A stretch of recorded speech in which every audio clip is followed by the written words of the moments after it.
Hey everybody, Twin Diggers here, Pat and Pam. Yeah. Well, today we are on a new permission. Yesterday we finished up for the summer at the 1895 farmstead we were working at, and we have had so much rain here in the month of May and the first part of June that the fields are absolutely overgrown and very difficult to get in.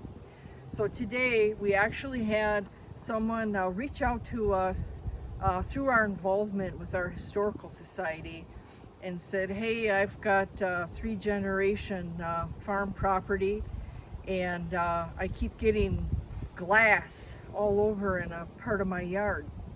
And so back in the day, this was a cabin on a lake, and then transformed into being remodeled into a home.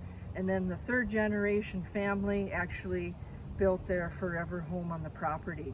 So we just started in this afternoon doing some scratching, seeing what we could find, and we do plan on coming back here. We have much more to dig. So just a few things that we found. We determined we're in a 1942 to 1953 dump site area, but we also did find a blob, or a cork top, which was real interesting, that was mixed in the hole. So we'll just go over some of the stuff. Pam, you can just show the area. It's not a large area, and there was We're doing this small area right now. Yeah, we're doing taking it in sections. Yeah. And going down and backfilling. We have about, I would say, a 50 foot round area, but we're doing sections at a time. So this is some of the things we found. We dug up this old tin that this was used around gardening, around trees or whatever was used back then. And this was actually under 2 big roots, so it had been in the ground for quite a while. So we got that up. And just some type of a piece of tin that went to something. Got that out of the ground. Some type of a L bracket, just a shelf or something, I would imagine. That's pretty crusty. And then we found this thing. This took forever to get out. At first glance, we thought this was a leg to possibly a potbelly stove, but after we got it out of the hole, obviously it was used for some type of large equipment, and it is heavy, and so we pulled that out too. A real fun thing that we found, unfortunately it's a little roached, is we found, actually the owner said this was his when he was a little kid. It's an old Jeep, and it still has the seats in it and the little steering wheel. Of course, it's pretty roached, as you can see. At least there's still an axle in there holding it together. So he kind of got a kick out of that. So we found that. And then a few neat little bottles, which lets us know that everything isn't all broken, because we'll show you our buckets next of the shards that we pulled out. But this is what I was talking about with the cork top, and actually the cork was all rotted inside of it, so that would have been fun to pull out whole, but it just didn't happen today.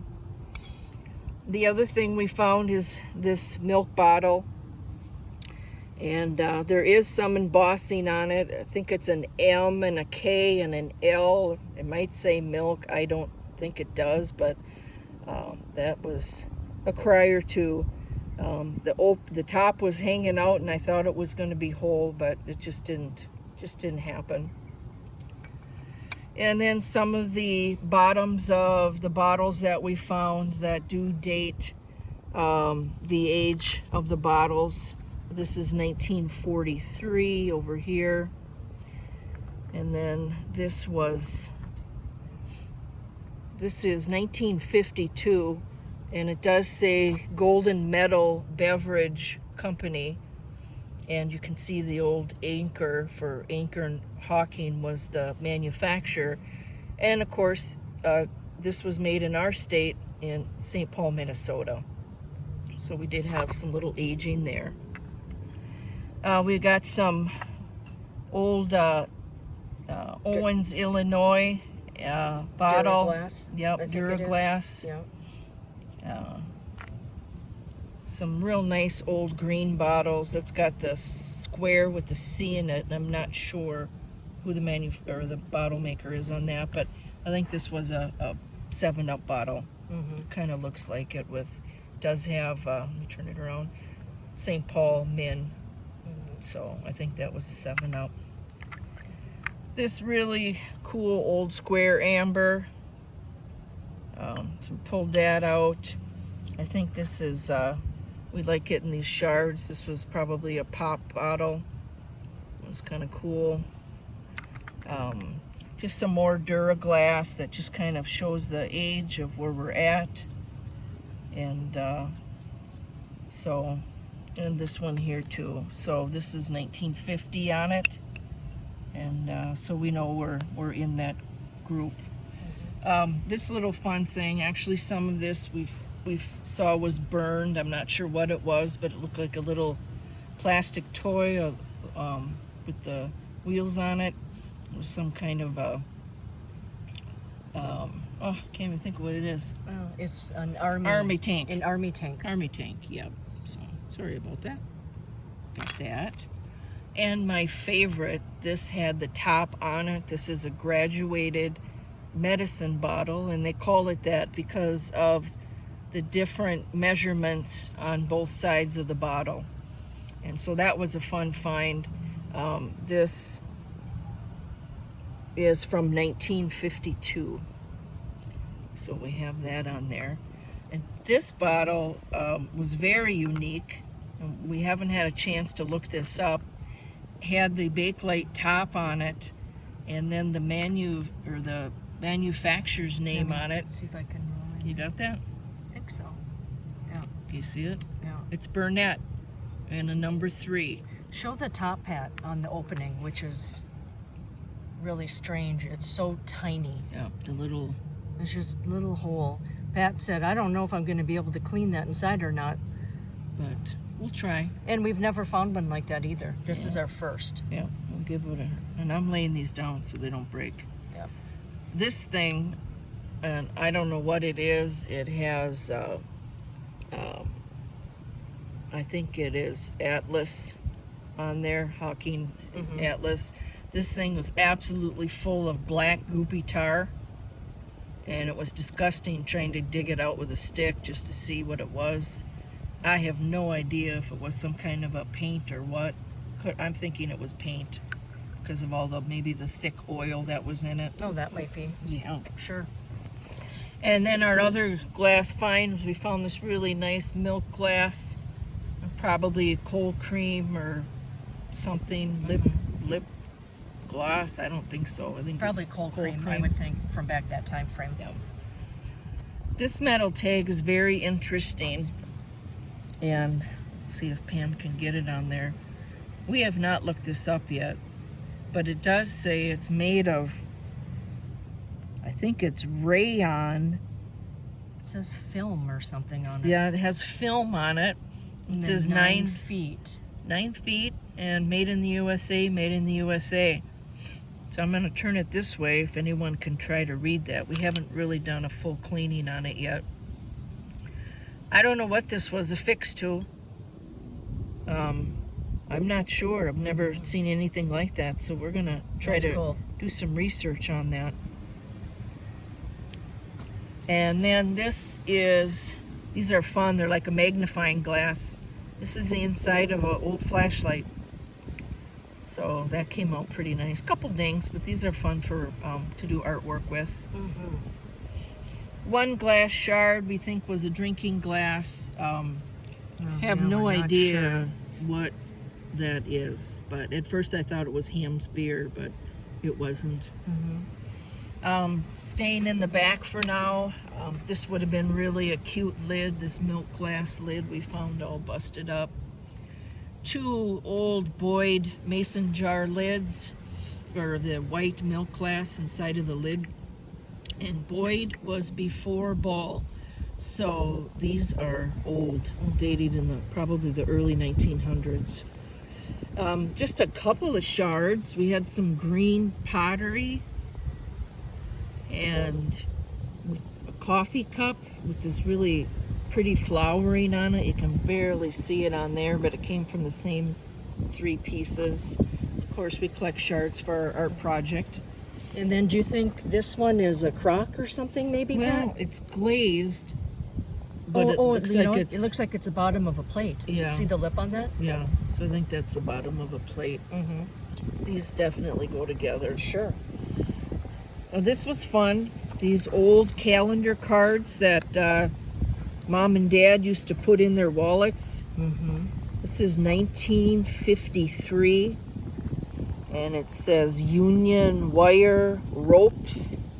I don't know what was on the other corner, but Yeah. Turn it over, Pat, Yeah, because something. it's just in beautiful shape. Look at that. well, there it is. Union Wire Rope Corporation, Kansas City, Missouri. It's neat. Yeah, After all these years to have it in that kind of condition. that was fun. Yeah. This item, we found this at the farmstead we were working, exactly like this, and we do not know what it is for. I don't think it's a stem valve. It is flat on one side, that side, and then the center of it is threaded, and the bottom is threaded. If anybody knows what that would be for, let us know. Yeah, that's the second one that we found Yeah. since we've been digging. And then this nice piece of copper that we pulled up. You can see the copper there in the metal. It's always worth saving and getting some money on. Pam got this old fluoride toothpaste container, which is pretty funny. It doesn't even say Colgate or Pepsodent, and I really can't make out the name because the lid is folded over it, but that was kind of fun. Usually when we find them, like most of the people that we watch, everything is rolled up like that, I suppose, to squeeze out the final remains of it. I would say today our greatest find was this token, because this is the second token that we Second. found. And what this is, it's kind of cool. It is Pikes Peak, Colorado. It's kind of hard to see, but Yeah. I did take still pictures of it. Kind of hard to see. And then you could see the mountains there. And then in the back, do I have it on the right side? Yeah, this is hard to see. It says the world's, let me just look here Sure, real go quick. ahead. I take my eyes off here. The world's most famous mountain. And the scripture in there talks about the history of it and the altitude and longitude. I wish we could find a date on this. We're certainly going to look that up tonight and Yeah. see the age of We're this going to see if we token. can clean it up a little bit better. Yeah. So that was fun. That was a great find, and it dates back to the family, and as well as some of these older bottles and that cool card that we found. And we always find bones. Those are food bones, so I always like to show that. So since you're right next to Yeah, it, and right here on the those ground. are the shards of glass that we pulled out, and those will be recycled. And then This that is was just all the kinds of junk. Old iron, pie tins. pie tins, old Cans. just all kinds of junk in there. So, So that'll be taken, taken out and removed and but disposed of properly. it is amazing in this small area that we dug in that we got so much stuff out of it. I know. I can't believe it. So I'm just going to show the little bit area here. This is what we're going to be digging. All this All this. dirt here. And the homeowner said that for several years, every time they mow here, glass is coming up like crazy. Lots of glass. And so we're doing that. And then I'll turn this way because over here, we're going to be doing all of this here. And let's talk Oh. about how special this was, Pat. Get on here. We were so excited. We pulled up in the homeowner's yard, and he had a golf cart out there and said, load up your stuff, and I drove it. So all of our stuff is in the back. We're going to turn this baby around and Yep. And where we're located, it's on over 15 acres of land. And normally Pat and I have to carry everything in where we go. And this was just a treat. So we were told that every time we keep coming back, we have an open permission here and an open permission to use the cart.